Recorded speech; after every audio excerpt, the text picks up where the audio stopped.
our workforce committee meeting this evening. Hopefully we will have a few more folks join us in the next couple of minutes. So Whitney will be unable to join us tonight, and we will make sure we take great notes and coordinate with her over the course of the week. I sent you all an agenda, and so we do not have any subject matter experts coming before us tonight, so I think we can discuss some of what we heard. And our main focus tonight will be identifying gaps in our current recommendation list and formulating our recommendations. A third goal would be to make sure that we have listed all of the questions that we would want to submit to the mayor for potential questions of the 5 finalists who have been selected for Metro Police Chief.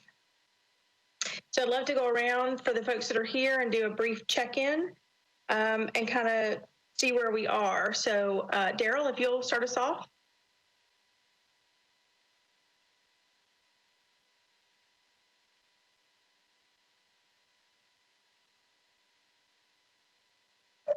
We can't hear you.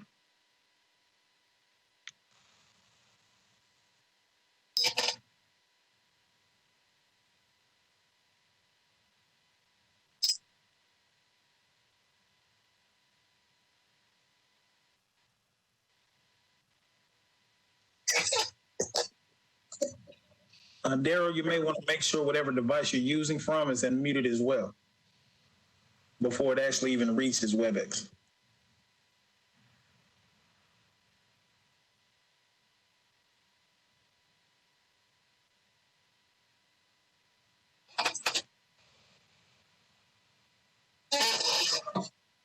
Yeah, still can't hear you. Okay, we'll move on. Let's Phil, let's do a check-in with you. Thank you very much. I'm really proud of the work that y'all have done on this. Great. Thank you. Mac. Hello, checking in, Mac Tuffington. How's everybody today? Things seem to be going well. I agree with Phil. Great job. Thanks, Mac. David? Yes, I'm here, and I thought the summary that you provided was very good, very accurate, and will be a good document for us to work from. Thank you. Sabina?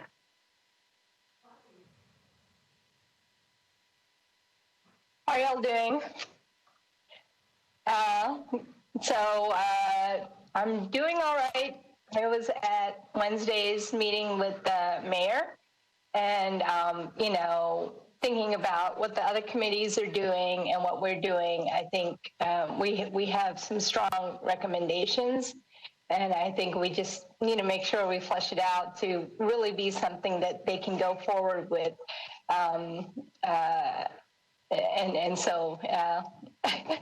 So that it's really meaningful and brings meaningful change.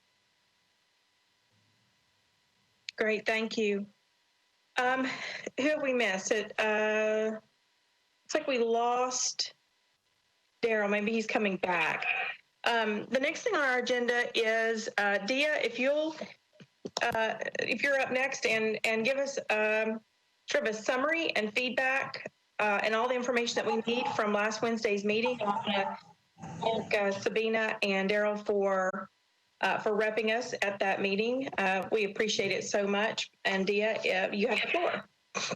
Great. Thanks, Margie. Mr. Buchanan, can you send me the presenter ball and I will start to present. And I presume we're recording at this point, correct?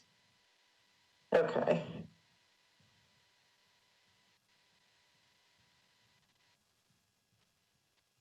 Okay, so what you should see before you is the working draft report framework. This was sent out, I believe, on Thursday to summarize the results from the planning day. As you all know, we asked all 3 committees to submit their draft recommendations by Friday, October 9th. And what we did was we took a look at those draft recommendations and identified 4 overarching themes. And so that during the planning session, Participants broke up into 4 different groups. So it was about 3 individuals per group. And the 4 themes that we asked folks to speak on were, of course, diversity, representation, and force makeup was a big one. De-escalation and use of force, community partnerships and engagement, and officer behavior and skill. We did this because we wanted to be sure that as we pivot to report writing, we are focused on the highest and really most specific recommendations, because what we understand to be true about the Commission's report is that it will likely gain traction if it's very clear and very specific that there is quality over quantity, and that the recommendations are accessible, so that 3 months from now, 6 months from now, a year from now, somebody can pick up the report and say, has MNPD done this? Yes or no? So where we ended up, certainly the other piece of the day was also looking at the data deck for the planning session. Much of the data in that deck, which you also received, it did reflect a lot of our level set packet, and then there was also some new data in there, and we were able to get the analysis on recruitment into that packet, which we had not had before, which is very telling, and I'm happy to put it up on my screen after I go through the framework. So what we have as a framework is an overarching goal, which our goal is to build community trust and confidence in MNPD overall and across each neighborhood. The specific results that will put us on track are MNPD reflects the diversity of our community at all levels and in all departments of the force. Number 2, racial disparities in all types of use of force are eliminated and reported publicly to address the perception of widespread inequitable use of force. Number 3, the presence of police is viewed as an increase in safety and conflict resolution, an increase in conflict resolution in all neighborhoods. And then number 4, culture and behaviors of MNPD reflect an equitable distribution of discretion and skills to fairly engage across all encounters. Each of these results are underpinned by a very specific problem. Through the planning session, we were able to identify at least one major problem per each of these results. Certainly, as we start refining recommendations from the committees, we will be adding in other subsidiary problems.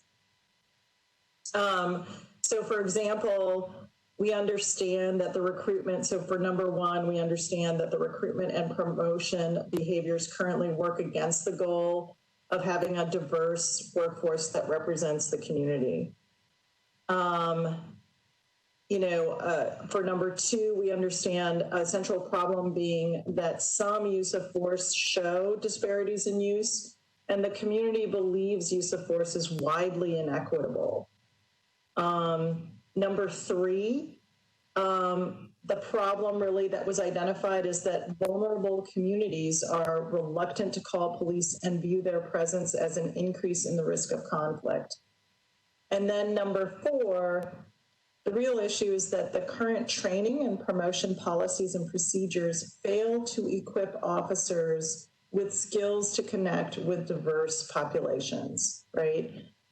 So we know that there are some isolated cases where MNPD has integrated into the community. So for example, West Precinct's community engagement model is a model that the Communities Committee wants to promote and ensure is used in areas that have the highest use of force or high crime levels. So we know they can do it, it's just not uniformly across the full workforce.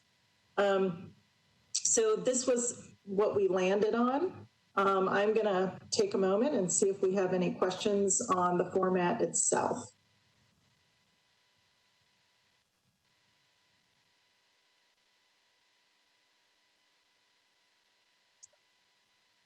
Now, Dia, is our workforce group expected to weigh in on each of those, or the ones that are specific to workforce promotions and recruitment, those sort of things? Right. So great question. So basically, coming out of the planning day, the idea is that we would assign each of these results to the committees.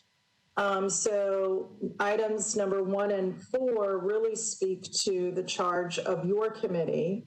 So the diversity within, the workforce at all levels and in all departments. And then the culture and behaviors of MNPD. Number 4 does overlap with the policies committee in the sense that that committee has been tasked with looking at and evaluating training. But the issue of culture falls squarely within the workforce committee.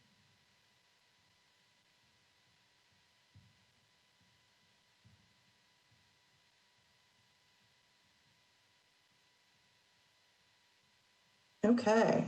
Well, if there aren't any questions, I did just want to be sure that everyone had a chance to take a look at the data deck. What I did want to point out, because there's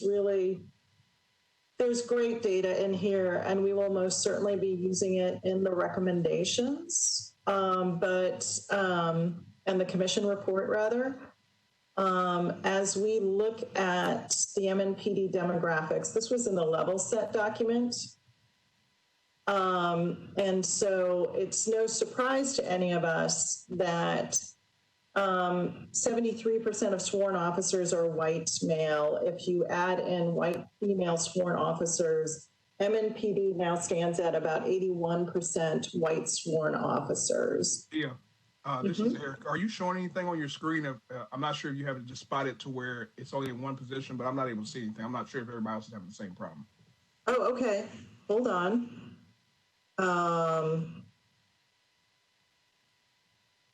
I see what you're seeing. Okay. Hang on a sec.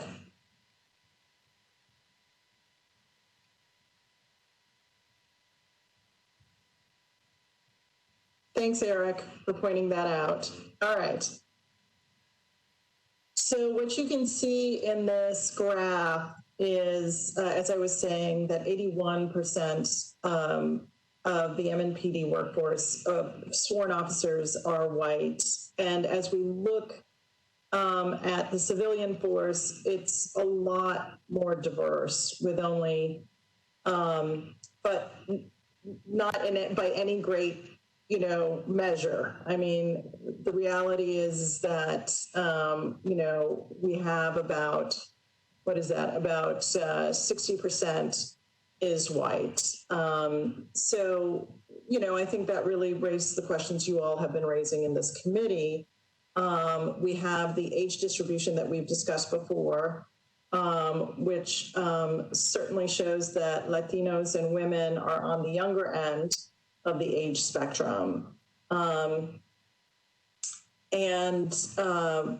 This is the new data that became available that we had in time for the planning session. And I think what is really fascinating about this is that we can see that the recruitment pipeline is working if you're white male and white female, but it really isn't working for Black men. And so there's a real question about, what are the practices that would better address this disparity here? And is it a question of delays? Is it a question of the fact that people have to set aside 6 or 9 months before they're hired? So I think, we might not get to any answers around this, but this is certainly an area of that raises a lot of questions and should be addressed as we move forward.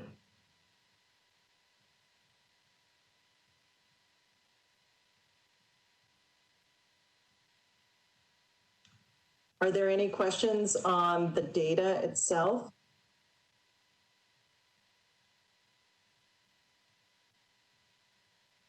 Okay. Thanks, Margie.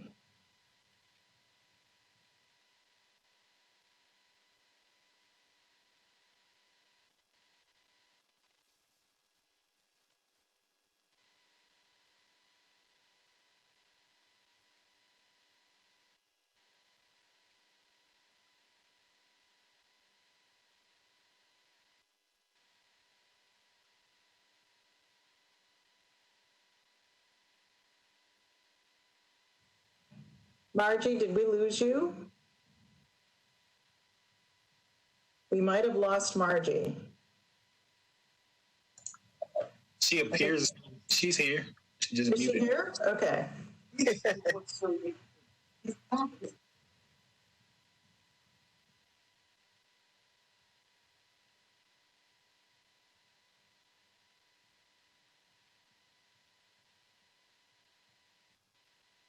So Dia, in the meantime, we had swapped some emails today on one of the bits of information that you were just talking about, which is the expectation, which apparently our group will not need to focus on, but it was the one on essentially trying to close the gap in use of force by race.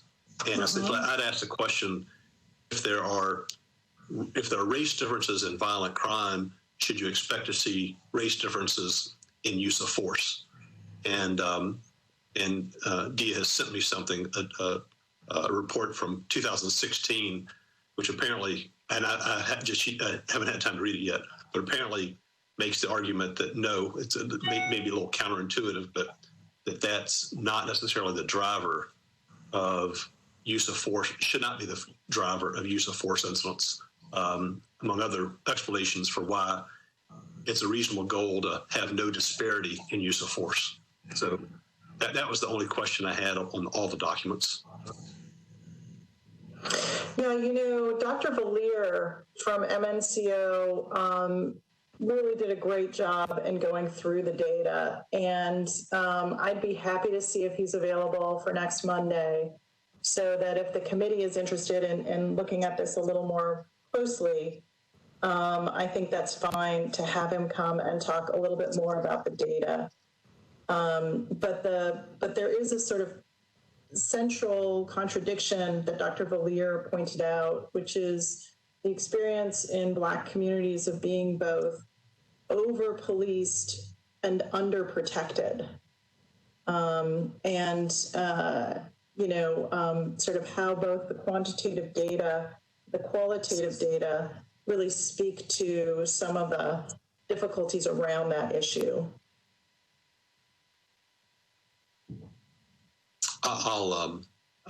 I might send that report you sent me to Margie to see if, I don't know if anybody else has an interest in that, because it sounds like it's already not the purview of our committee to kind of get too deeply involved in. It just seemed like a interesting topic, though.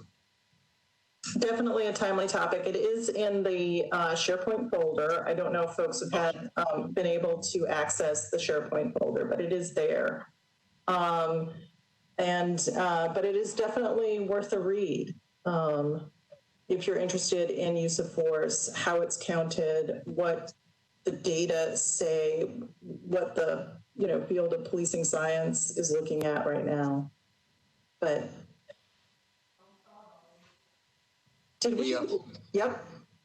May I ask a question? Let me go back. Your list of 4 items there. Number 1, is it appropriate to put in there some kind of a time element that we would realize the diversity goal to be more like the makeup of Metro? So we definitely want to be sure that all recommendations have, a timing associated with them. And so I definitely think some of the process steps involved that you all are talking about will have a clear time frame within the next year, within the next 18 months, 2 years. But I think I would rely on the expertise in this committee to decide if you want to give MNPD an overall goal for achieving diversity.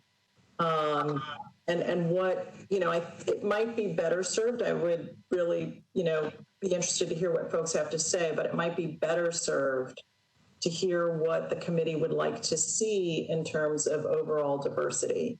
So if currently sworn officers stand at 81% white, what would be the expectation of the committee? I know there have been some numbers thrown around, but I think it would be interesting to hear what you have to say on that.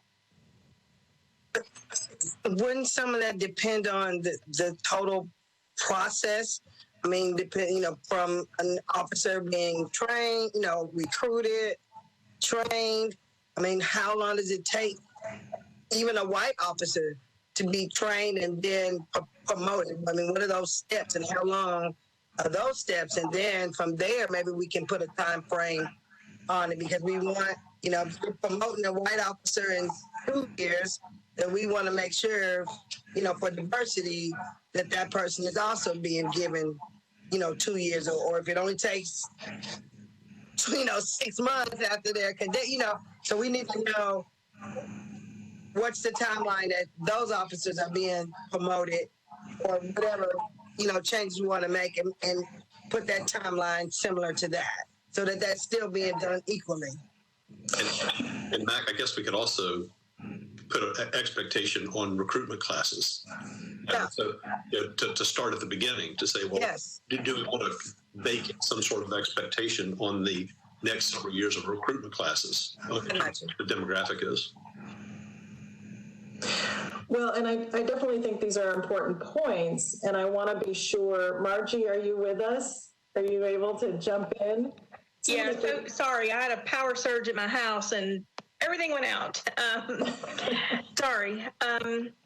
Yeah, I was telling some folks this morning when we were on a call that, I've just been noodling this for a number of weeks, and I really think it has to all start with recruiting. We have to increase the applicant pool from which we draw our new cadets, the new recruits. The only way to increase diversity in the new hires is to increase the number of applicants from a diverse background. And so it really does all start with there, because you're not going to hire unqualified people. That's not going to help. That's not going to help downstream. You can't promote unqualified people. You can't, I don't think you can set quotas. That's going to be challenged as unconstitutional. But we can certainly say we want to increase the pool or the applicant data. I mean, there's no quota involved in that. And so I think we can be pretty aggressive in setting goals around the number of diverse applicants that they bring in, and the sheer numbers just have to work out, right? The more applicants that apply that are of diverse background, the more you're going to be able to hire potentially, and then that continues to help downstream. We have also talked about ways that we've got to do something about retention, and there's a disproportionate retention. Dee, I don't know if you talked about this in the numbers and the data sets, but persons of color and women are harder to retain than white males. Are leaving at a disproportionate rate. And so I think we need to address that and talk about how we both attract but also retain those applicants once we get them.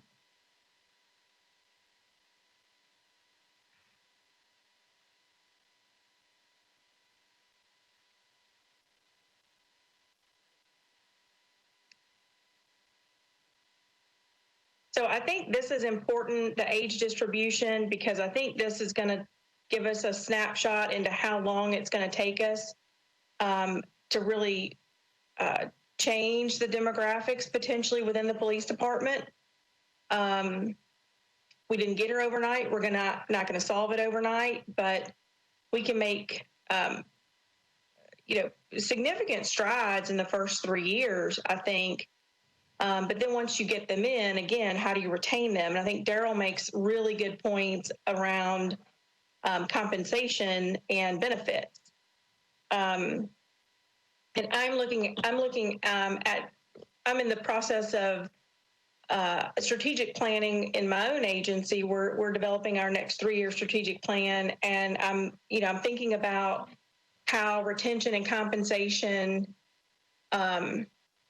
impact, being able to retain really good, talented staff. And so should you have incentives at different breaks in service to incentivize people to stay at your agency, if they are going to make more money or if there's an additional benefit to it.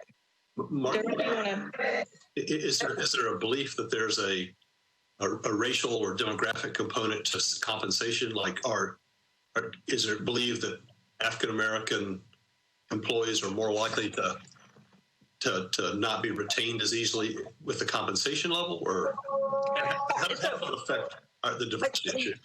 So I would turn that around and say that these awesome, diverse candidates are in such high demand, not just in law enforcement, but across the workforce spectrum, that they really have their choice of where they can go work. And they're going to look for job satisfaction and compensation. Hopefully you're going to get both of those, but if there's not a tremendous amount of job compensation and there's not adequate, money, they're out the door.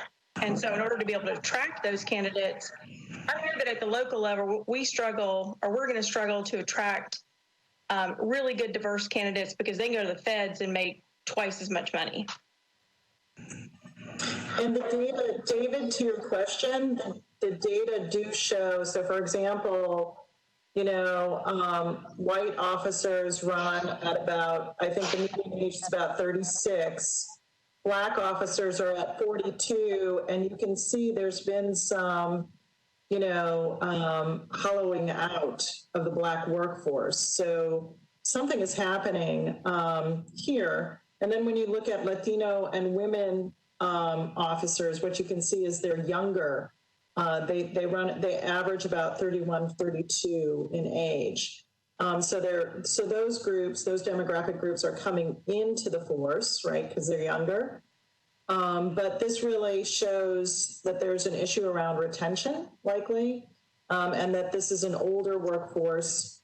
So it's also showing that there's a problem with the pipeline, which we can now see. I was going to say somewhere in there needs to be, and I think we discussed this a while back, it's going to have to be some continual training and not just, maybe more diversity training, maybe, we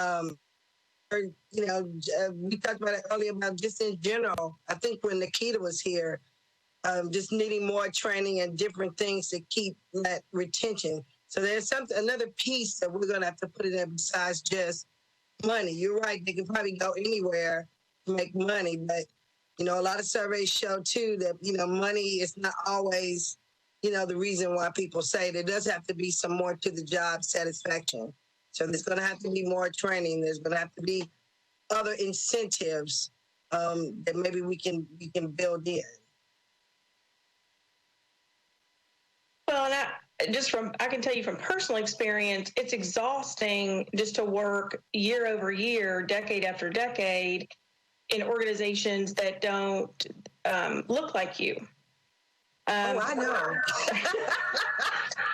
Where there's no opportunity for promotion. There's no opportunity for transfer even. You just aren't given the same opportunities as your counterparts. And that becomes really discouraging, especially to, your really good top candidates. They're going to go somewhere else. Well, and again, that's even more, for any of your Black, candidates. Because like you said, not only do we not see enough of us, but we see, like you're saying, the white counterparts being promoted. But, I did 6 times the job as gal next to me, but she's two steps ahead of me. So I guess that's another reason why I'm saying there has to be, yes, money for sure, but there should also be some additional incentives added, in there that may help the job satisfaction. Agreed.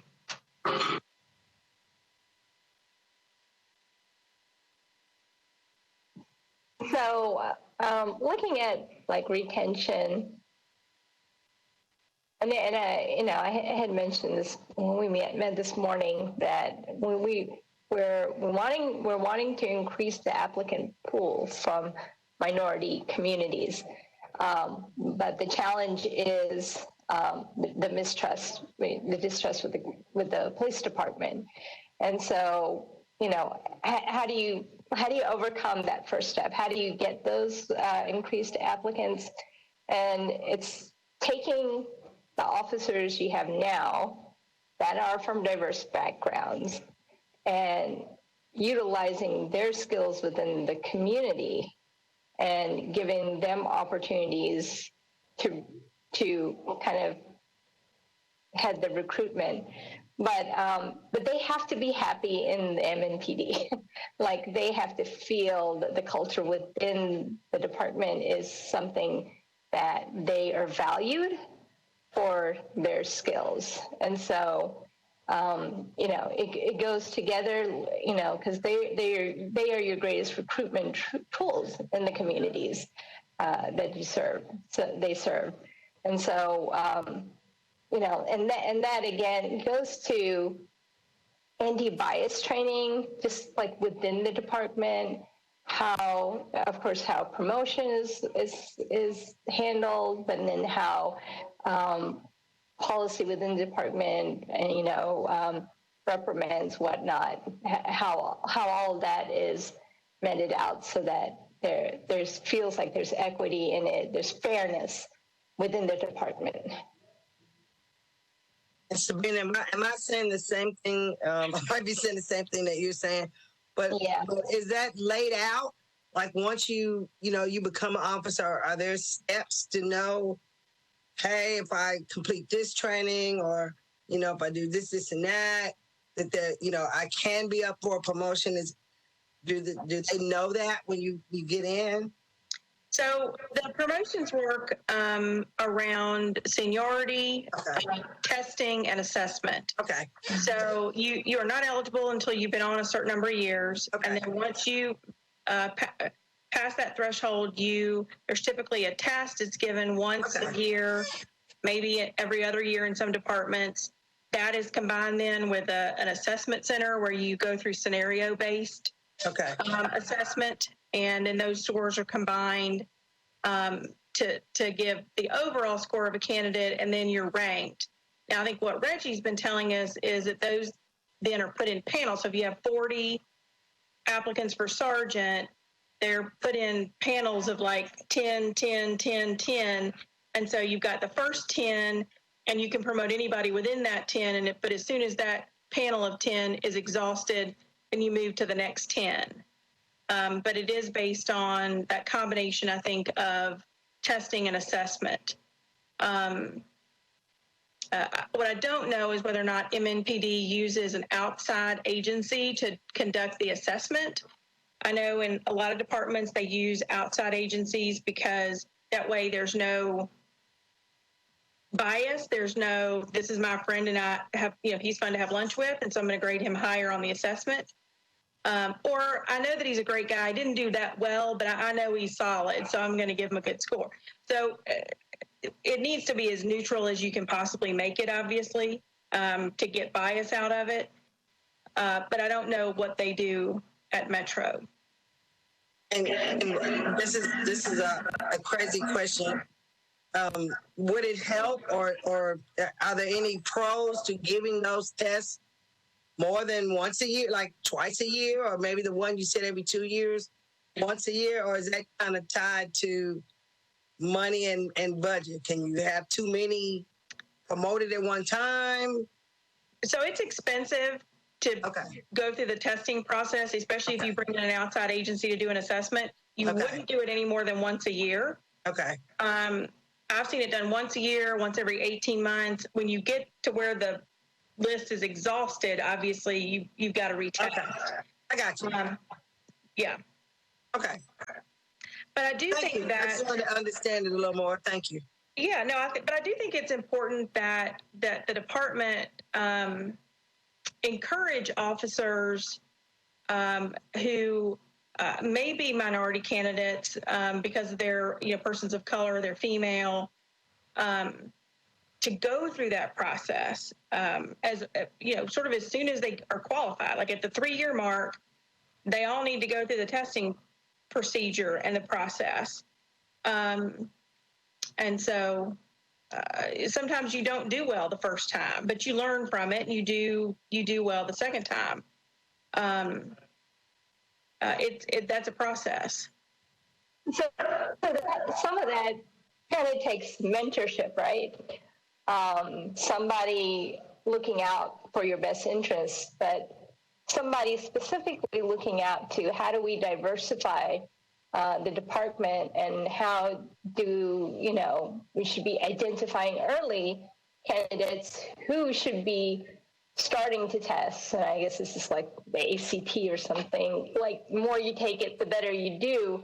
And then how much of that assessment part takes into account the officers' relationship or ability to work with diverse community, and do they get extra points or extra credit for that? And obviously, if we want to change the culture within the department, but we wanted to change like the relationship with the community, you're going to want more officers in those higher positions that know how to interact with the community.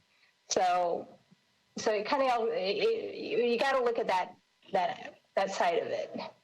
Yeah, we were talking this morning about, and Sabina was on this call. We were talking about recommending a different kind of matrix that would be used for assessment, or and that community service or community engagement could be part of that assessment. That if you were really excelling in that, that would you may potentially increase your score on the promotional exam. And to Sabina's other point, I think we've got two issues we're wrestling with. One is a perception problem, not based in reality. And to that extent, we can educate the public through relationships, right? That community engagement. The other is a realistic problem, right? And where there's a problem that's based in reality, got to train that out of police officers, train them to, work in minority communities in a more empathetic and engaging way. And so there are definite strategies to deal both with that perceptual issue as well as a realistic issue. Both are eminently solvable. It just takes you got to have a plan, and then you got to implement the plan. And I would love to move us on. I don't know, Dia, if you are, I wanted to bring up another thing that we talked about this morning, which was a recommendation around a really good strategic plan for this police department, and how important we think that is, especially for the two issues that we're wrestling with predominantly, which is recruiting and culture, as it relates to your four overarching problem statements. And so we want to kind of float that out there for discussion.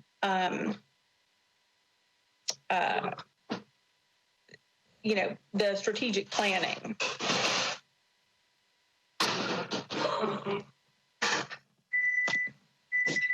As a potential recommendation.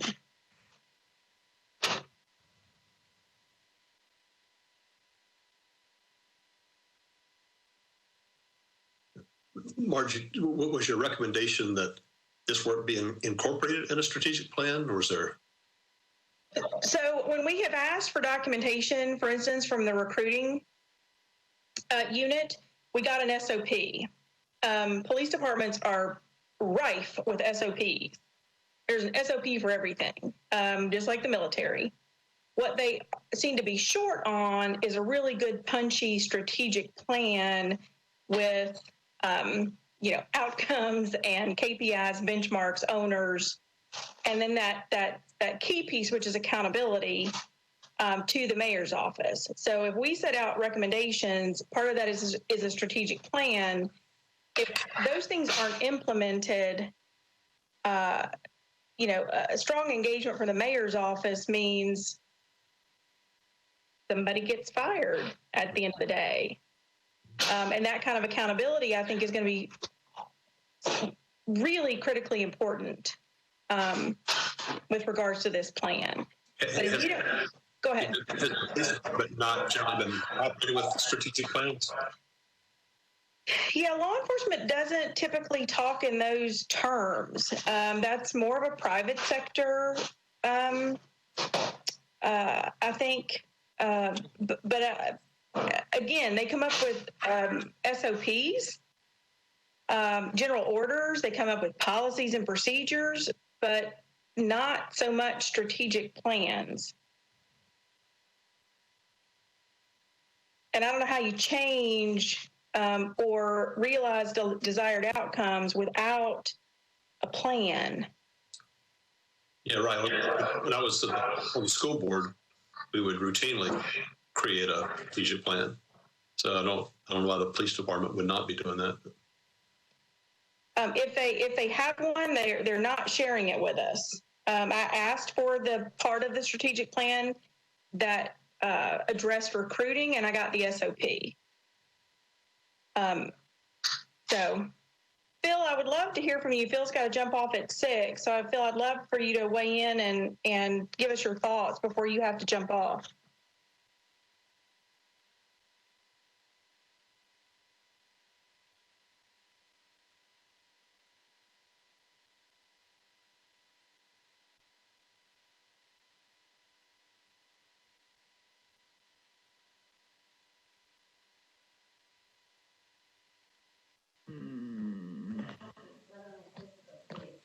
You should be good. We can hear you. Now, okay, I couldn't get it. Okay, well, I just go back to my original question about that number 1 item, and it just feels comfortable to me that we ought to talk about some kind of timeline. And for instance, let me just throw this out as an example.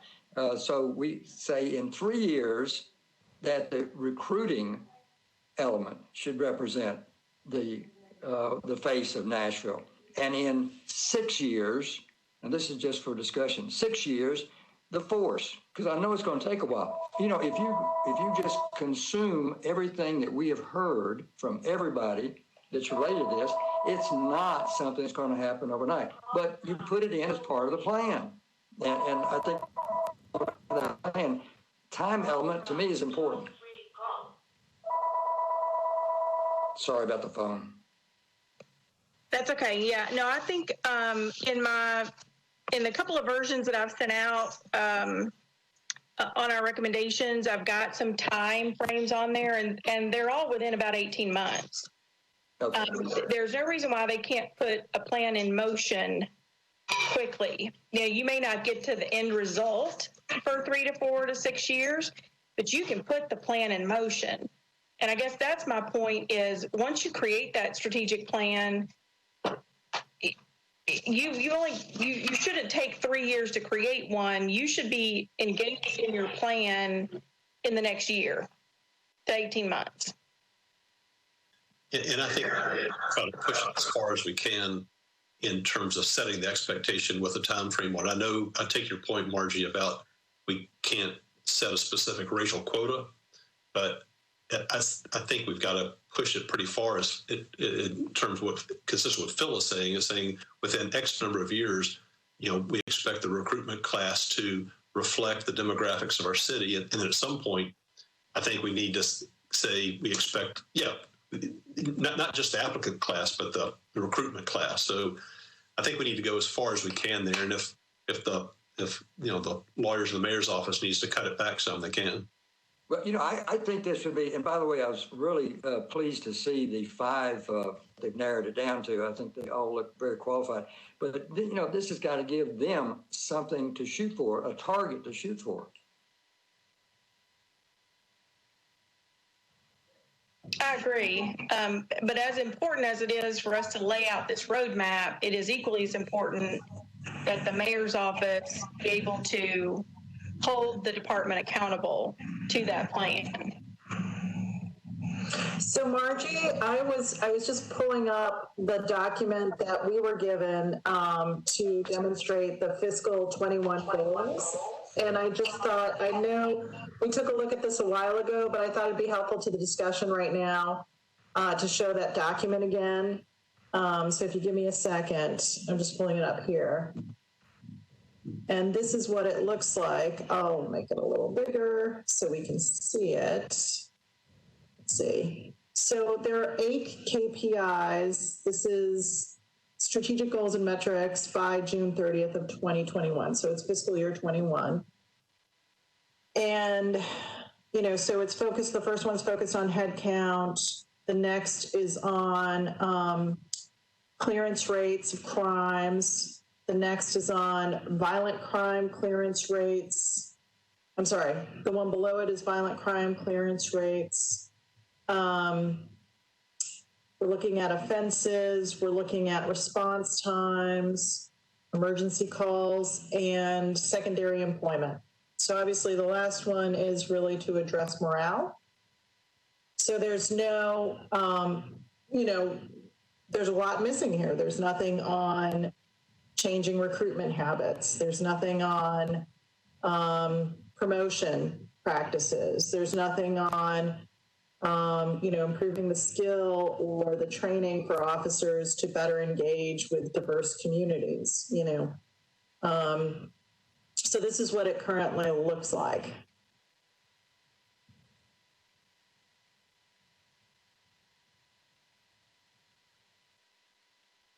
The project is, again, at a crossroads of needing to decide if we simply want to be responsive to the very narrow focus by which we were tasked, or if, as a committee, we want to come out with a larger, more grand vision of what we think a 21st century policing organization of this size should look like, what a better Nashville might be expecting. This isn't a real strategic plan. As it says, these are strategic goals. And a real strategic plan for an organization of this size, who probably hasn't had the benefit of one, contemporary one anyway, is magnitude year to 18 months all by itself. And although there's a definite interest in accountability and assigning timelines to achieve goals, because if you can't measure it, you don't manage it, randomly pulling numbers out 2 years, 12 years, 20 years is not good, in that we need to take a look at the current organization, and we know that about half of the people are of a certain age and they'll be going off the books in the next 6 to 8 years. Then we understand what's remaining and what their trajectory for promotion would be. You factor into that the time to change the pipeline, get those people into the pipeline, give them an opportunity to be qualified for promotion. That could be 8 years away. It could be 12 years away. I don't know the answer to that. It would take some really good strategic planning to understand, once we're successful at step 1, which is loading the pipeline, what is the next measurable for step 2 in achieving a command staff that mirrors the population of Nashville? These are all things that happen with a strategic plan, as opposed to a reactive, narrowly focused response to what should the next police chief do? I mean, that's a nice question to ask, and it's a good thing to provide, but it's not a true strategic plan to guiding Nashville into 21st century policing in an environment with scarce resources. It's going to really take some heavy thinking and some, that's why it's called a strategic plan, some real significant strategy to be able to attain those goals and change the complexity and complexion of the police force. So I know it's 2 questions. We split again. Do we stay on task and just give them a narrowly focused response, or do we want to go larger and point out additional issues with a prescription for fixing?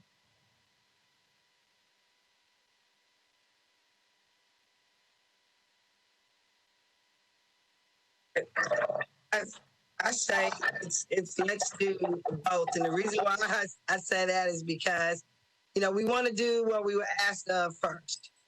So let's, provide that information first. And then basically our addendum to that is, this is what we really, in addition, these are the things that we felt like we should add, what Daryl's saying for, the 2020, I guess, a strategic plan. So, let's answer our question and have what we're supposed to turn in first. But then in addition, this is our expanded version. That's just my opinion. Yeah, and my brief thought is kind of trying to take on a strategic plan, or even a cut down version of a strategic plan for the whole organization, I think would be awfully difficult for us to accomplish. Whereas I think we can be successful in what we're being asked to do, which is to create policy within which, the two documents should blend together. They should have a strategic plan, but they also need a document that tells them what are the proper means they can use to achieve the end. And that's what we're in the business of, coming up with policy and culture. That's the means, what they can and cannot do. And so I'm not sure we could be successful in the more ambitious goal of a strategic plan. I think this would be very complementary to a strategic. I think David's message is 100% on point, but at the same time, it evidences what I've been saying from day one, which is the cart is officially in front of the horse.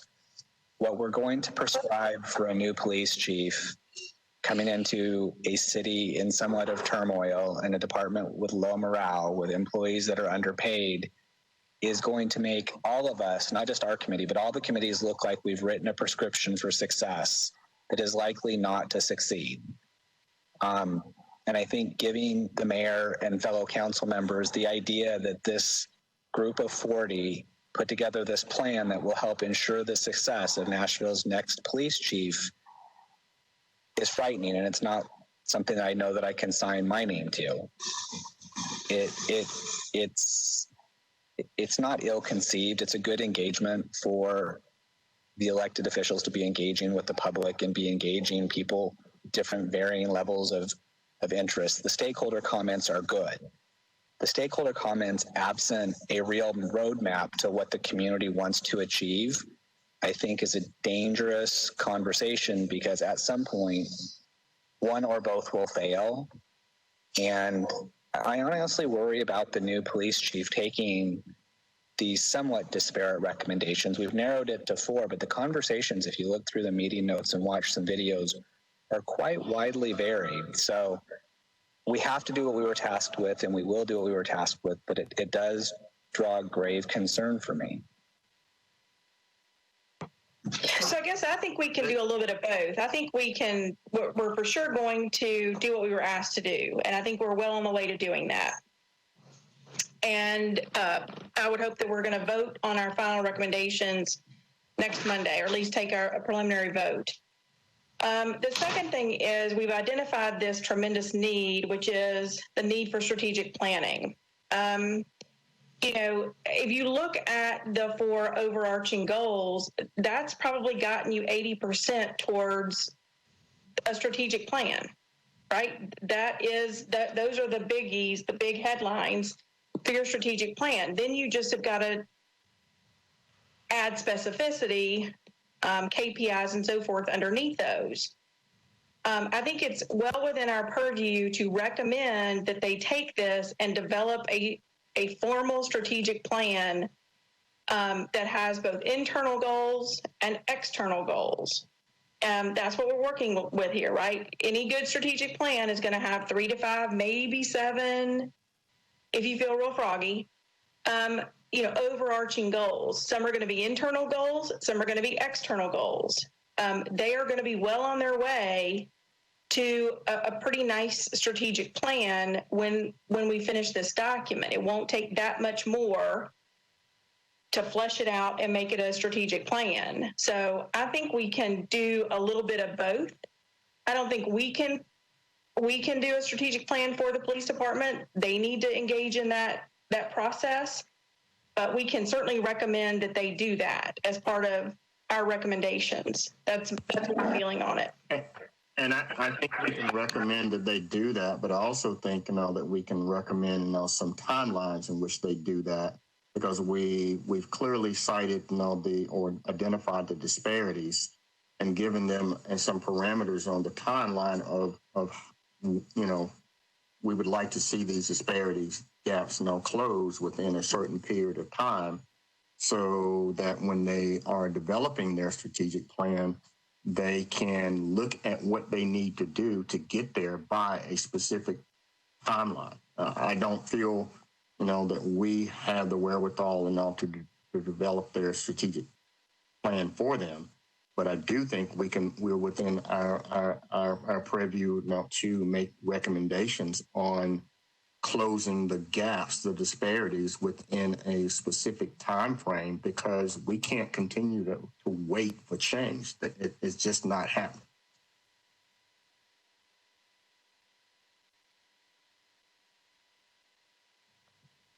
Agreed. So can we move into, and we sort of have organically moved into the part of our agenda where we talk about the key recommendations and the gaps that are still existing in the current recommendation version. I've heard from some of you, and I have put everything in there, the last version that I sent out. I still think we're a little lean on retention and culture. I think recruiting seems to be pretty fleshed out. I wondered if you guys had thoughts on culture or retention as far as recommendations. Margie, do you need the presentation ball? And do you want to pull up the recommendations, or would you like me to do that? Can you do that? That'd be great. Yep, can do. Okay.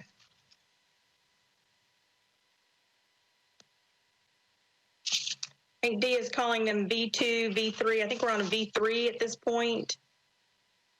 Version 3.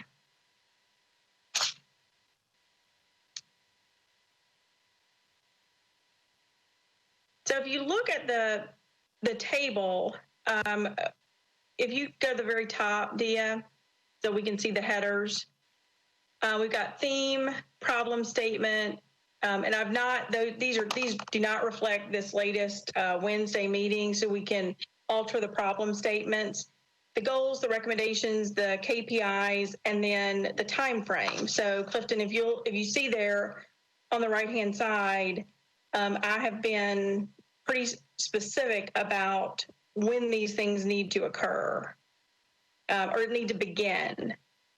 What I don't have in there is sort of and it needs to be completed by this date, but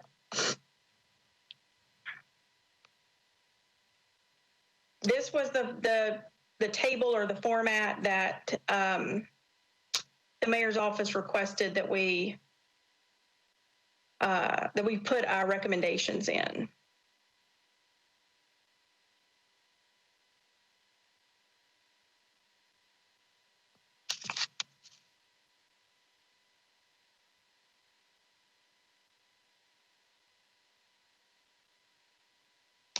So retention has really only we've got the problem statement, the goal, and I wondered if you guys thought that was there anything else we wanted to add in that retention?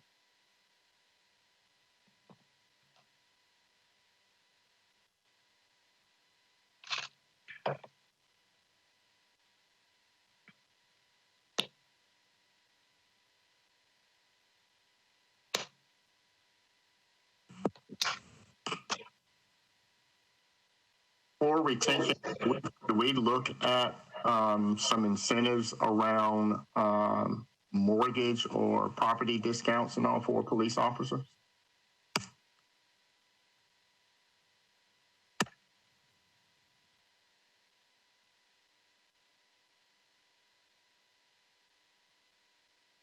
I'm writing that down.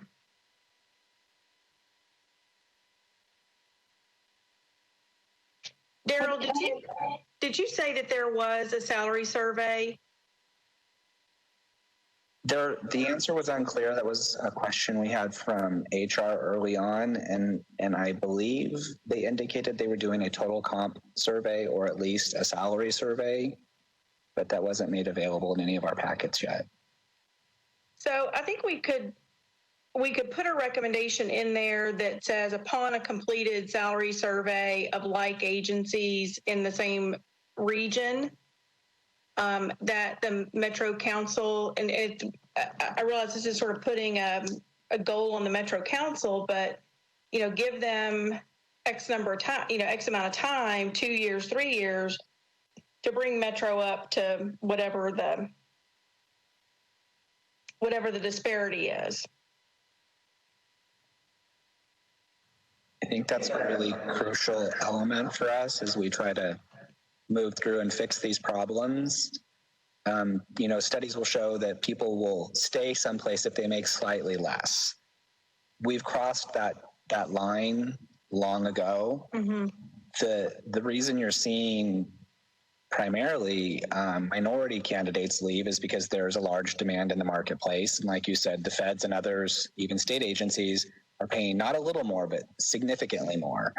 So even the more generic of the versions, the Caucasian males, have been exiting the system. So unless and until we can cure that to some degree, bring it back into that threshold where if all other factors are the same, they'll stay, I think we're going to struggle with it. So morale is to a point now that that's our first constraint in the retention system. So without that, the rest won't play into the conversation with the employee pool for a while. So I think Metro Council does need to hear that. I don't know that they'll respond or react or even be concerned with timelines. They'll do what they can, but I think we need to say as citizens, it's a priority for us because that lateraling out of officers is so very expensive going back. If we were to have the benefit of a strategic plan and we knew that the officer count needed to be 2.1 per thousand because of technologies we've adapted or changes in policing, then maybe the unfilled positions that were at 0.4 could be used to bolster the income of those who remain, right? I don't think we're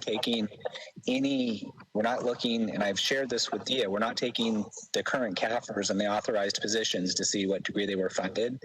And maybe we defund some of them and take the monies and allocate it toward those who are on duty now. And that would stop the bleeding, right? There's a lot of different management strategies we could use, but I don't know that the conversation's going. So I think that has to be something that's forefront and front of mind in our document when it goes back, that gap that needs to be solved. I agree. And police leaders do all kinds of funky things when they have open positions and they're funded. They call that salary saving. So they rob Peter to pay Paul. Maybe they are using that for overtime. I'm concerned about the forced extra work that's created because Nashville has so many events, and it's a mandatory extra work situation. And when you're spending, 60 hours a month on the job and you're missing birthdays and soccer games and anniversaries, and you're not being paid, or you're having to work 80 hours a week to make enough money, that downstream, that just has an incredible impact on culture, morale, use of force. It impacts everything. From beginning to end. So I'll add something in about compensation and send it out to the group, and y'all massage that or give me feedback on that before next Monday. So I'll add that in. I've taken a note on that. Margie, is there any way to put this Word document into a Google Doc where we can all provide comments to you in a live environment? I will try to do that. Yes, I'm sure there is. We'll try to do that. They convert over pretty easily, I think, hopefully. Thank you. Hey, Reggie, I would love to get you to weigh in on retention and promotion. I think I saw that you were on the call now. I'd love to get your thoughts on that. Okay, can you hear me? Yes, sir. Okay. I think that a lot of interesting things have been said tonight. I think a lot of good points have been made. Some of the points were being made. A couple of things was coming to my mind. As far as I do want to say that I think we are on point to say that this is definitely not going to happen overnight. The process, as long as the process has started, I think we're on the right track.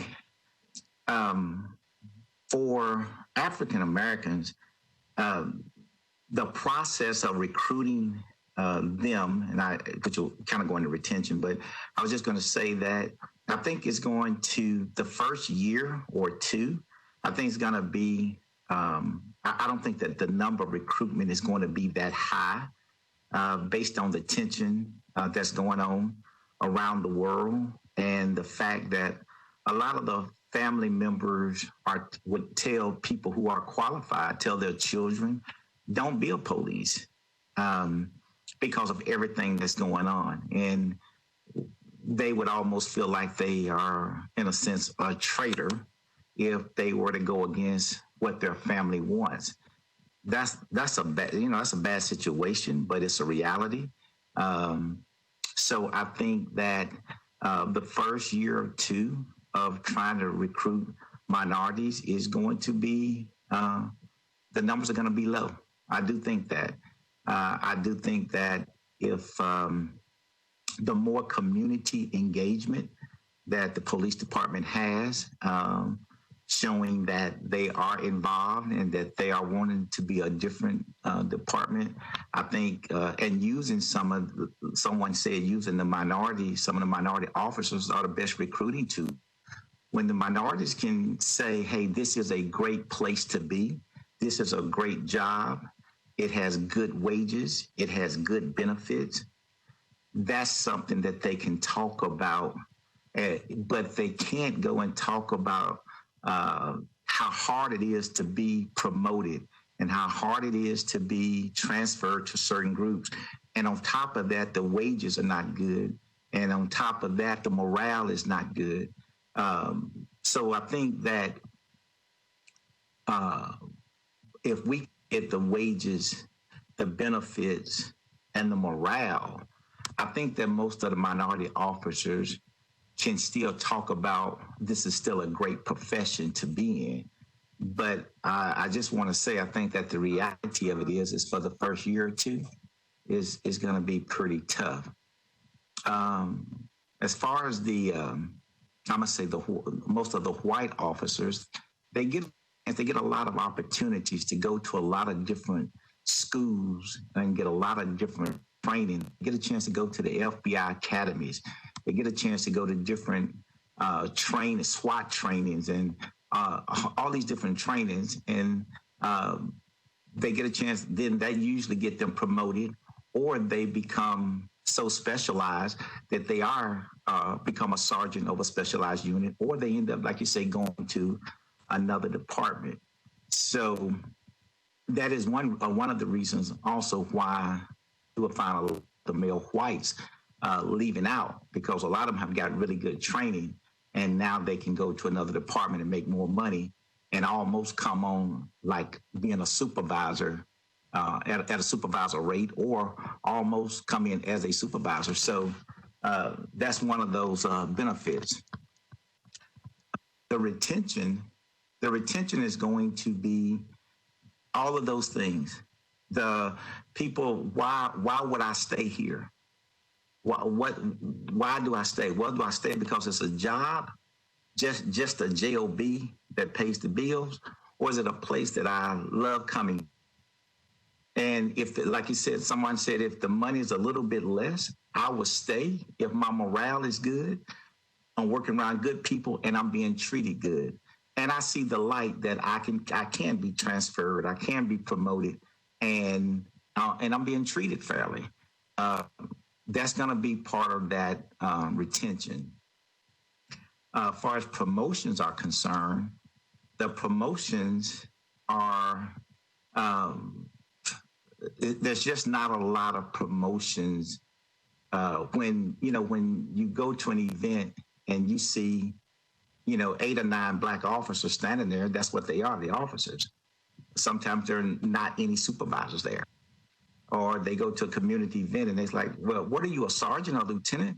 And they have to say, no, I'm an officer, because they're not. And so the little 12-year-old say, well, why aren't you a sergeant or why aren't you a lieutenant? Well, he don't want to sit there and just tell them, you know, the system is not in my favor, you know, so I'm out here doing what I can do. A lot of the times the officers that do make it to supervisory positions, they try to bring somebody else along. They try to help some of the minorities that are willing to take the test. But the morale makes people still not want to take the test because they're afraid if I do make supervisor, if I make a error, I'm gonna get demoted. I'm gonna get transferred. I'm gonna lose my days off. I'm gonna lose my take-home car. I'm gonna lose all these things because the morale is that if you make a mistake, bad things happen to you, and that had a morale issue for a long time. That was for blacks and whites. That didn't have any color barriers.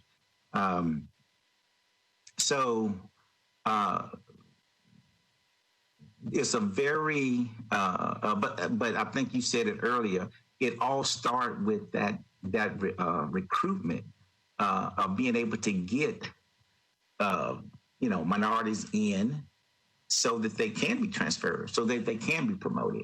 And if we don't start there, there's nobody to transfer. There's nobody to promote. There's nobody to send to any specialized courses. There's just nothing there, and we're there now. We're basically there now. The promotional system is not working, and hasn't been working in the favor of minorities. And one of the reasons because the numbers have been so low. So I think that whoever the chief end up being needs to know the history of the lack of promotion, lack of transfers. It needs to be something that is brought to their attention, and as well as the recruitment issue, because if you recruit them and the aura in the police department is I still can't get promoted, and I still can't get to a specialized division like homicide, armed robbery, or to the training academy. You can't get to those specialized divisions, then the attitude is still going to be the same. It is not working in the favor. Like I said, it wasn't until 2010 that you had your first female black ever signed to the training academy. That's a long time, 2010, to not ever have a female black. So I think we know, because of the numbers and because of everything that we've talked to. I don't want to sound like I'm repeating myself. So I think we do know the history.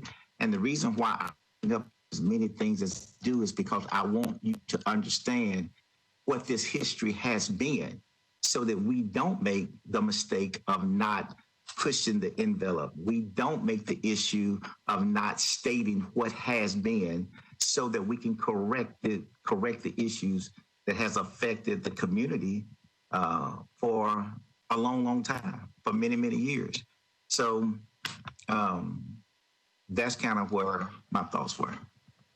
Reggie, what would you add here? So it says prioritize the promotion of qualified minority candidates to improve representation within the department. Tell me what you would add there as another potential goal or key performance indicator. There's got to be something else we can add there. Reggie, or anybody that would have something to add on that particular line item.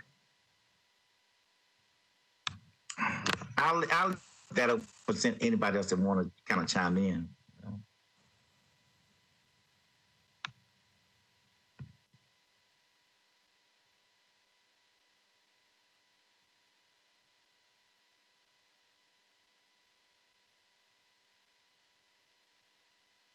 It seems like when we're talking about immediate goals, and immediate goals would be look at the diverse officers you have within the department right now, and what are you going to do to help promote them, get them ready, and be successful in the test.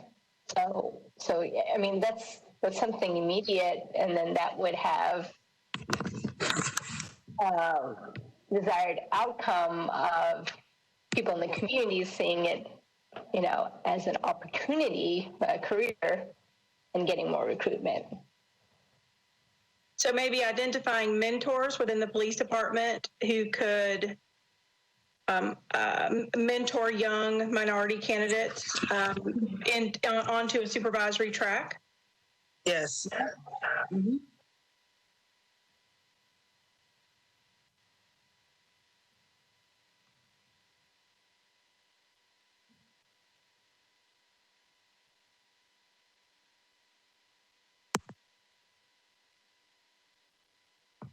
I also think, to Reggie's point, I think minority police officers, have to be trained in a way to talk about the police department in a different way, marketing in a different way. And I think, that it would also be helpful to bring those agencies that work with the community into that conversation with those police officers so that there's a positive campaign that the police department can do to reinvent itself and talk about, how the culture, is or was and is changing, and the benefits, of being a police officer and why people got involved in being a police officer, and that it is a good career. I mean, all those things that he just talked about seems like, that needs to be put into a specific marketing campaign that targets, Black, Indigenous, and other people of color specifically, to try and level the playing field. Because if you're not intentional about it, then nothing will really, truly happen. And then invite those organizations that are already in the communities working with that same population to the table to partner in that marketing initiative too, so that there's another credible voice coming to the table to talk about, how they see the police department and how it is a noble profession. So I just think, I go back, to where I originally started a couple of meetings back. There has to be some type of campaign, that has a positive nature. Yeah, I've got that hire a marketing firm to develop a marketing campaign. So I've written some notes down, Clifton, about what you've said, and I'll put those in the table. Dia, if you'll scroll down just a little bit and let us get some info on culture. I've got some stuff in here, Reggie, about disciplinary transparency, the process, ensuring that there's a swift resolution to performance complaints. There's some language in here around trauma-informed approaches to complaints of sexual assault or sexual harassment within the police department. What else are we missing on the culture piece as far as a recommendation?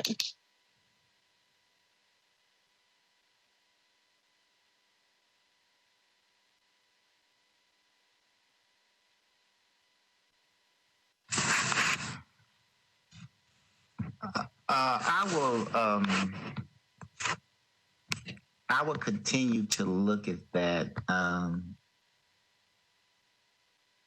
to see if there's some other things that I can actually come up with as far as a disciplinary is concerned. I know that the grid that that was established, there was basically a grid that you went by, and which was supposed to create uniformity between disciplinary. In other words, you might have had like at the bottom of been an F, and above that would have been an E, then a D, then a C, then a A, and then there was like a double A, and a double A pertained to an officer who turned around and done something, then lied about it. And with that double A, you were, that double A was like almost automatic termination. And the reason for that was because they said that once you are charged with lying, every time you go to court, they're going to bring that up in court and say that, how can we believe you? You got charged with lying on a case. And so your trust is not there. That grid, you had a first offense, a second offense, and a third offense for everything actually that was below that. So if it was your first time, let's say, having a traffic accident, it might have said to 3 days. And that would have depended on the circumstances of the accident. It might have been raining. You might have been going just a little fast. So they might have given you 1 day or possibly 2 days. However, let's just say that you reached down to pick something up, and then when you looked up, you ran into the back of somebody. They would say that was negligent on your part, blah, blah, blah, blah, blah. So they would say 3 days, but you couldn't get any more than 1 to 3 days. So there was a variance kind of dependent on the circumstance. And the second offense was similar to that. The second offense may have been 3 to 5 days, so forth and so on. So whoever got charged with the same thing would have the same type of disciplinary. That was the way that it was supposed to work. However, we found many cases where people were giving verbal reprimands on one and somebody else was giving 3 on others. And most of the time, unfortunately, there was a color difference. So even the grid at some points in time were not followed. So I do want to make sure that we can look at possible something that will stay balanced when it comes to disciplinary, whether you're no matter what your color is. And I had a question about that. Like, if you're the discrepancy in discipline, who investigates that? How do you know? And then who do you bring up the issue? And is this in any way something you need community oversight for to step in and be the kind of that outside to look in? It's just thinking out loud. How is it investigated? How do we change it so that it is fair? So what I've got in here is that they would assemble a multidisciplinary team to review and revise SOP on discipline and disciplinary investigations. I think it's really difficult when you don't have a transparent process, as Reggie was just alluding to.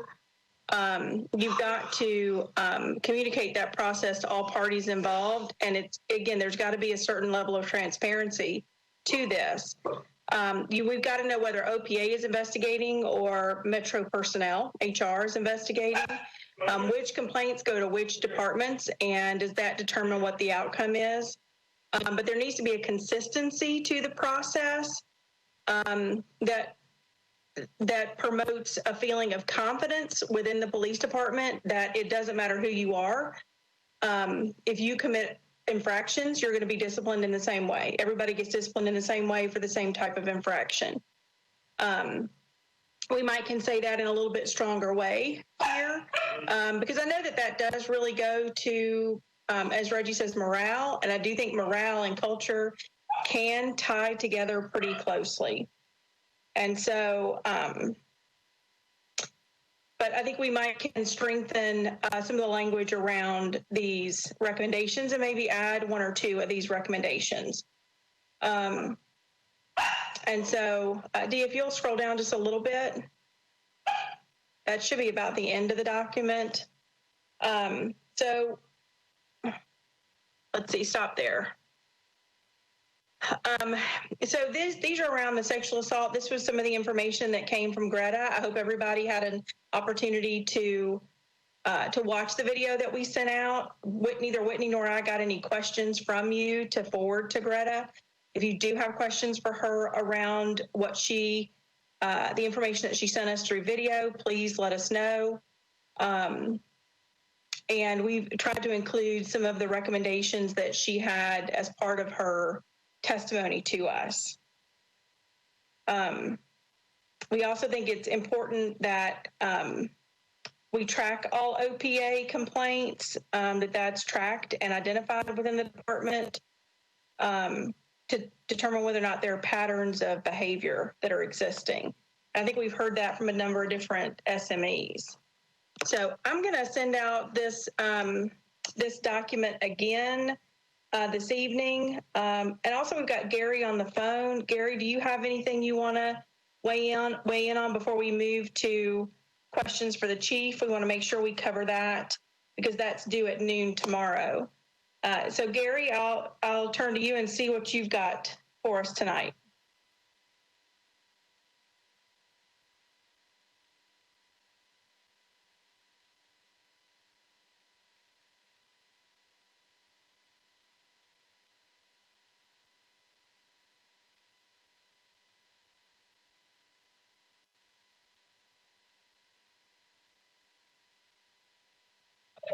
Maybe Gary got off the phone. If you're on the phone, Gary, we're not hearing you. You may be muted. Yeah, he doesn't in the meeting. Okay. Okay, so Dia, if you'll stop the share screen and we'll go back to the grid view and spend the last few minutes on questions. I've started a Word document. Daryl has sent me a couple of questions. I would love to send these out tonight or first thing in the morning for everybody to view. I know Whitney had a question she wanted included about a question to the candidates around, how would they handle a reduction of funding, if there was reduced funding for the police department. I think we want to not say what are you going to do if they defund the police department, but I think we can say it is a challenging economic time. If reduced funding occurred for the police department, how would you prioritize, the funding that you had? I think we can put that in a positive way that's realistic. And so I think we'll include a question about that, but I'd love to hear from the rest of you guys. If you have a question that you would like to submit to the mayor for these 5 candidates, we'll just kind of go around the bend. Sabina?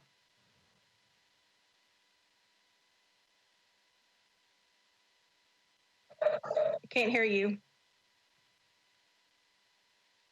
I know you had emailed Daryl's questions. I forgot what they were, but obviously we would want to know his commitment to diversity, equity, inclusion, and what does that mean? What does that mean to him? Because people will talk about diversity, but the equity and inclusion is, left on the wayside. And so, obviously, without studying the exact issues in Mnpd, but then obviously he should have studied it, right? And so being prepared to ask that directly, like, what does that look like to you? And wanting to know what his ideas or her ideas are to bring about diversity, equity, and inclusion. And of course, the problem we're all discussing here is the recruitment piece and how you can't just say I'm going to recruit more and tying it back to culture within the Mnpd. So I didn't put into a nice question, but maybe we can, if it hasn't been asked, it needs to be asked. So I would, what I like to add on to any kind of question is not just a theoretical, hey, what's your philosophy? What I like to do is say, tell me a time when you have addressed a problem in your current agency or department around diversity, equity, inclusion, how did you solve that problem? How did you measure its results? And what was the outcome? In other words, ask the candidate to give you an example of when they've addressed this issue before. If all police departments aren't addressing these issues, they have to be. And so I think we can tack on to the end of that, how you've done this in the past. Because I think we want to move beyond. I think Nashville's in a place where we can hire a chief that has worked through has some experience working through some of these problems in the past. I think. Reggie, tell me what you'd like to ask one of the 5 candidates.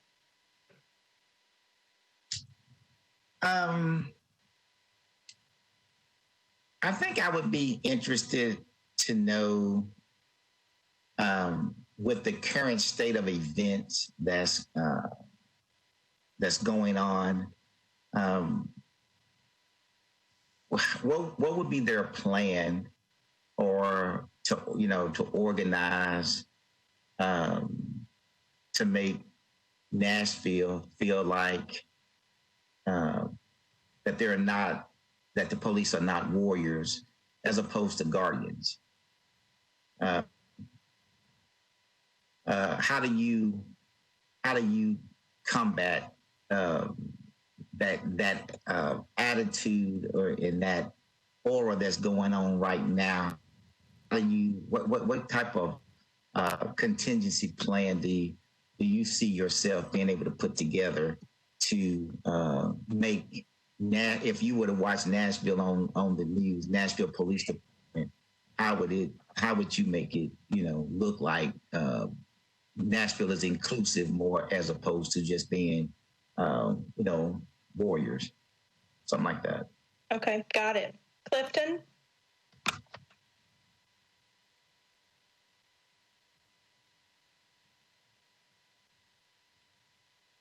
Clifton, have you got a question you'd like to add to the list? Yeah, I'm trying to get off mute. I guess, I would want to know what would you do, or what have you done in the past, or what would you commit to doing to improve community relations between the police department and the community overall? Something to that effect. Okay. Great, thank you. Daryl? Oh, yeah, I've got your questions. David? Yeah, I think it'd be Reggie's comment about some of the kind of the uniquely difficult environment we're in right now to recruit African-American, specifically African-American recruits. And I think it'd be, what would be your sales pitch 101 to a prospective recruit to become an applicant and maybe a successful recruit to the police department? So what's your sales pitch? Given these difficulties that Reggie was talking about earlier in terms of the timing being difficult, where there's a lot of social pressure not to apply. What's your sales pitch on a one-on-one, on a personal level? How do you close the sale? Got it. That's a great question. Thank you. Mac?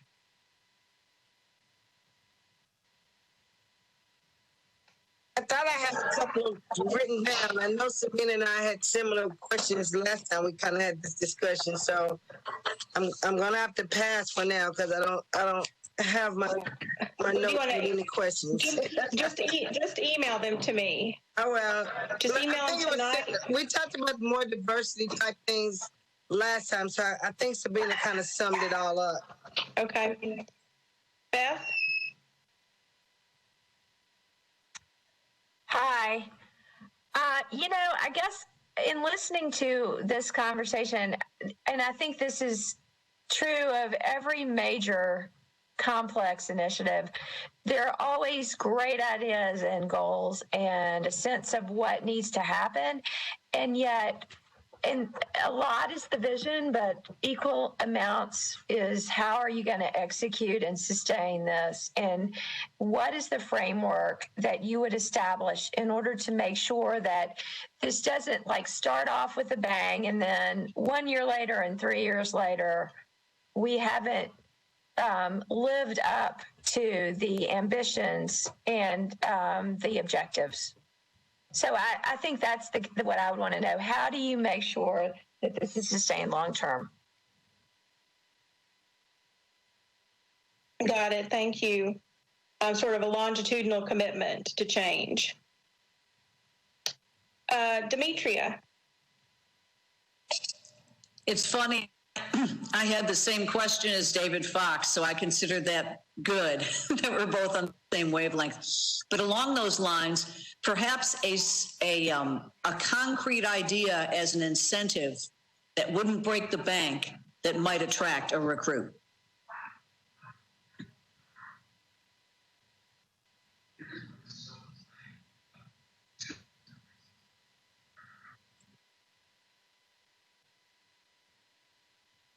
I'm taking notes.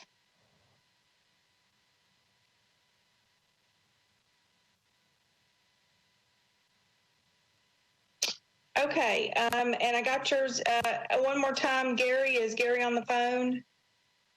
He emailed and said he was on the phone. I'll email back with him and see if he's got some ideas for this. I've made some notes. I'll try to condense these this evening into a list of questions to send out. We got to get these in by, I got to get them over to Dia by noon tomorrow. So be looking for that email coming in. And then I would love to end, I think Eric or John or Dia talk to us about what our next steps are. I know we're kind of on the home stretch at this point. Can I ask another quick question? Yeah, of course. Did we mention in our question anything about community relations? Just how a new police chief will help improve community relations? I'm hopeful that those kinds of questions are coming from the community's committee. Okay. And so we should probably stick to our buckets and have faith that our other committees are doing the work just like we are. Okay. So I'd love to hear from Eric, Dia, or John about what our next steps are, what the expectations are for us in the next week or two, and what is it we need to do. Yeah, I'm happy to talk about that, but I just wanted to check in with my colleagues, Eric and John, to see if they had an update directly on the candidate process, and if they'd like to share that. So I think John is going to have to leave, so I'll take over a little bit with this. Of course, we sent out to everyone, which you did see the press release, the 5 finalists, as well as the interview committee as well that's going to be participating in that. Next steps from that are the interview committee will do interviews, and we're trying to still look at the process of what it will look like for all of our committees or the Police and Policy Commission to be able to have questions asked. What we're trying to figure out right now is what that will look like. So we'll come back to you with more details. Our biggest thing, of course, especially during a pandemic, is making sure that, yes, we do make sure that the transparency is there as far as knowing who the candidates are and asking questions, but also at the same time, making sure folks are safe, if that should be in person or if that should be virtual. So we'll definitely have more information about that to you all soon, especially with the interview process happening, I believe, within the next week and a half. So that's where we are with that. And so, of course, I believe this committee has already turned in their questions. So we'll go from there with that. So when do we need to have a finalized list of recommendations voted on? And I will tell the committee that we will go into a Robert's rules and get a motion in a second and vote as a committee on these recommendations. That will be the final sort of process. But what's our time frame on that, Dia?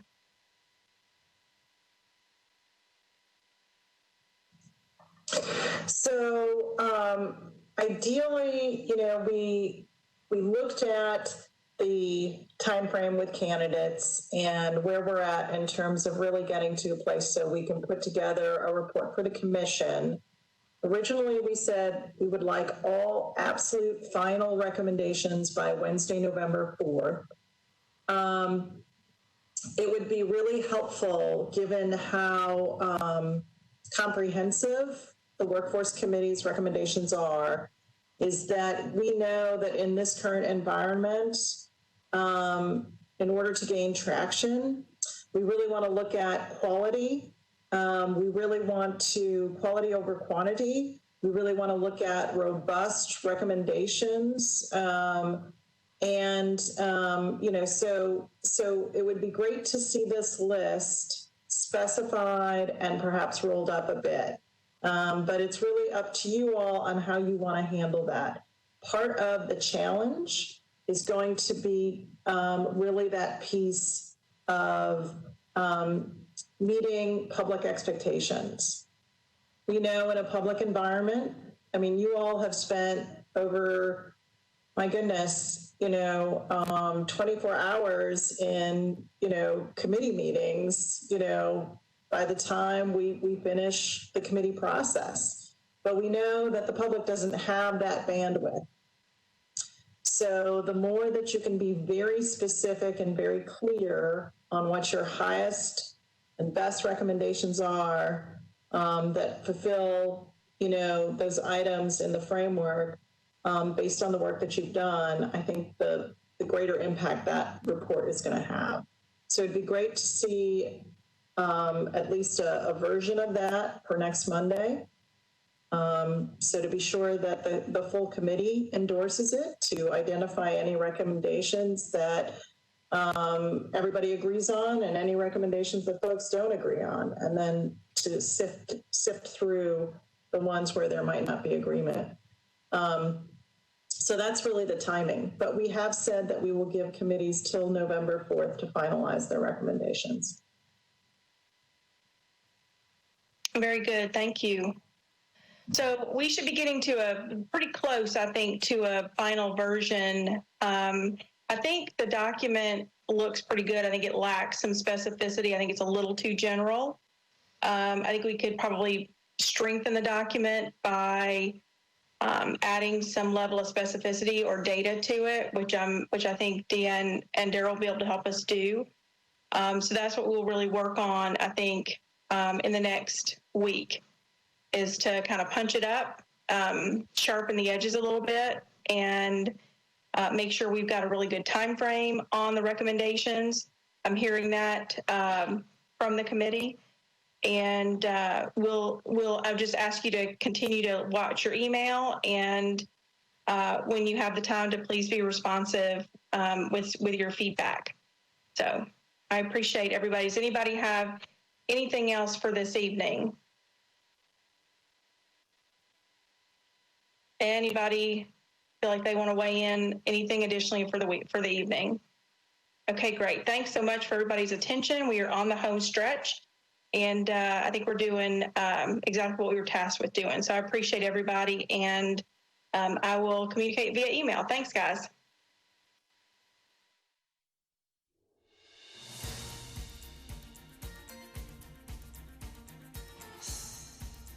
This has been a service of the Metro Nashville Network.